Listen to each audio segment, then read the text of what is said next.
Hi everybody, this video is going to be talking about goals and setting a benchmark for yourself. I'm hoping that for everybody this 7-week challenge is either to kickstart a health journey or to reinvigorate a health journey for you. And one of the best ways to succeed at challenges is to set goals for yourself and specific goals, and time frames are really helpful too.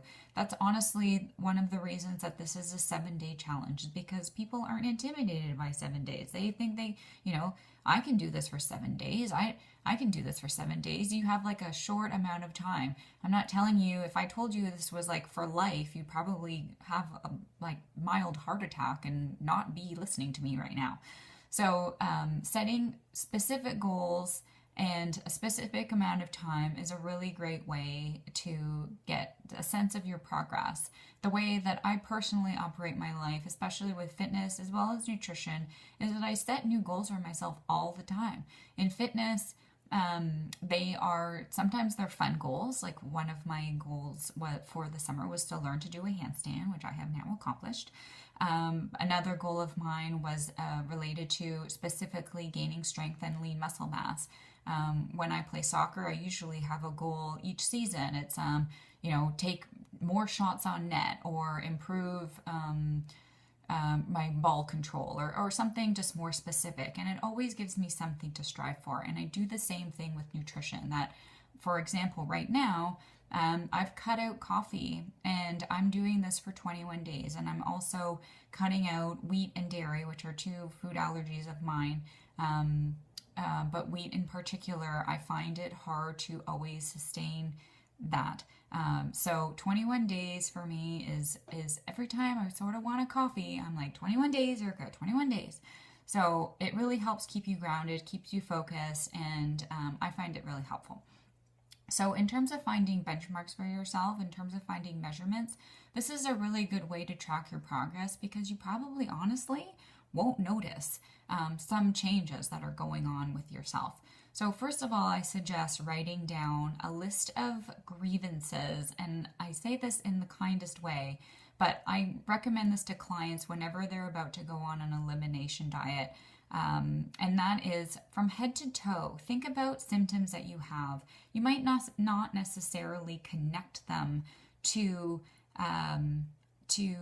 something like eating sugar or not eating cleanly, but you might find, and not necessarily at the end of the 7 days, but as we continue, that suddenly all these things or some of these things are clearing up.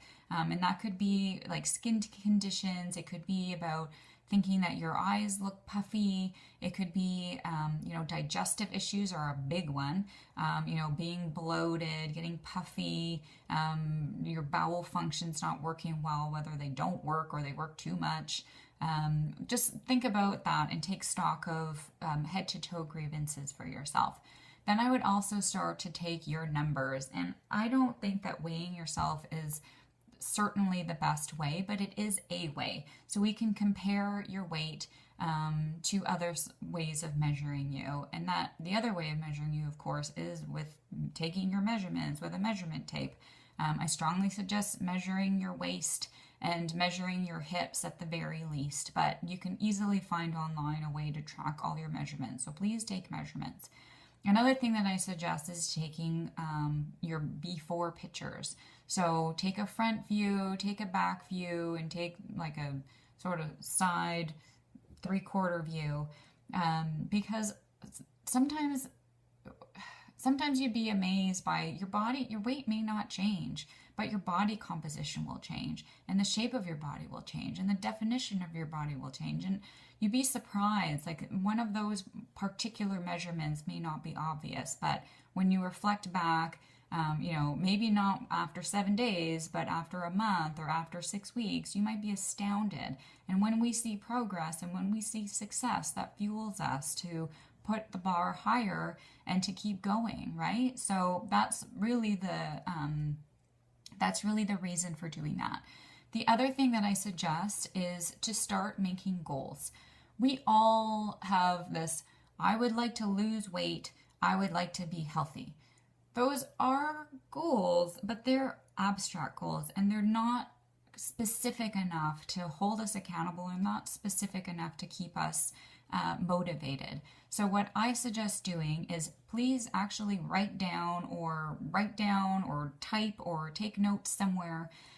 Write out specific goals. So a specific goal would be in the next 7 days, I don't want to eat a chocolate bar. I don't know, maybe chocolate bars are your thing. I don't know. I won't have any aspartame or artificial sweeteners. I will eat 2 extra servings of vegetables a day. I will drink water instead of pop, juice, milk, whatever. So that gives you an idea of a specific goal, and that will keep you motivated, and that will help you feel a feeling of accomplishment at the end of the 7 days when you've reached those mini goals. I do also suggest writing goals that are longer term, whether you want to make them 2-month goals or 6-month goals, and write it in a language as though you have already accomplished it. Like, I am 10 pounds later, or I can get through, X workout faster or better or feeling better, or I am working out 5 to 6 days a week. Stuff like that. Do it. We're always going to want to approach everything in a positive mindset. And honestly, the direction we look is the direction that we're going to go. So if we're looking in a direction of success and belief about ourselves, then that's where we're going to go. If we have limited beliefs and we're giving ourselves barriers or doubting ourselves, well, I can pretty much guarantee that that's going to be a much harder struggle. The other thing that I wanted to mention was actually 2 more things that I wanted to mention.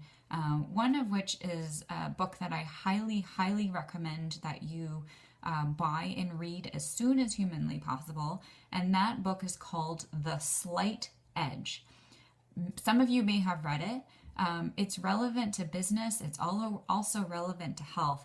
The basic premise of it is that humans, we have this immediate want of gratification. Like, we want success to happen overnight, but we have to change our frame of mind to understanding that every single day we can invest a little bit so that our future is extra bright.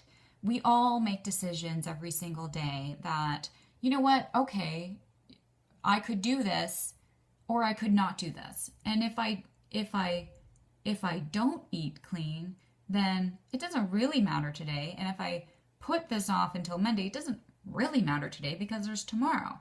Well, that, I'm sure we've all been there. I have been there many, many, many, many times. But the idea is to invest in today, because you always, have this feeling that you wish you had started earlier. You wish that you were further ahead.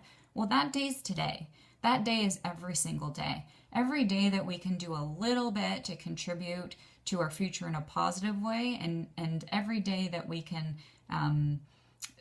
minimize the negative effects on our future will only set us up for future success.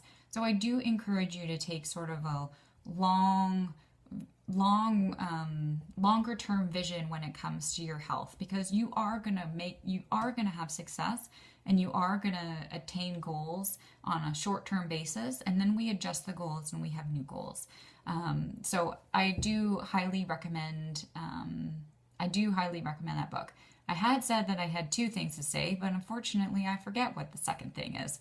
So hopefully I'll remember that in the future, and then I'll come back to you guys. So that's what I wanted to leave you with today is, first of all, please take your measurements.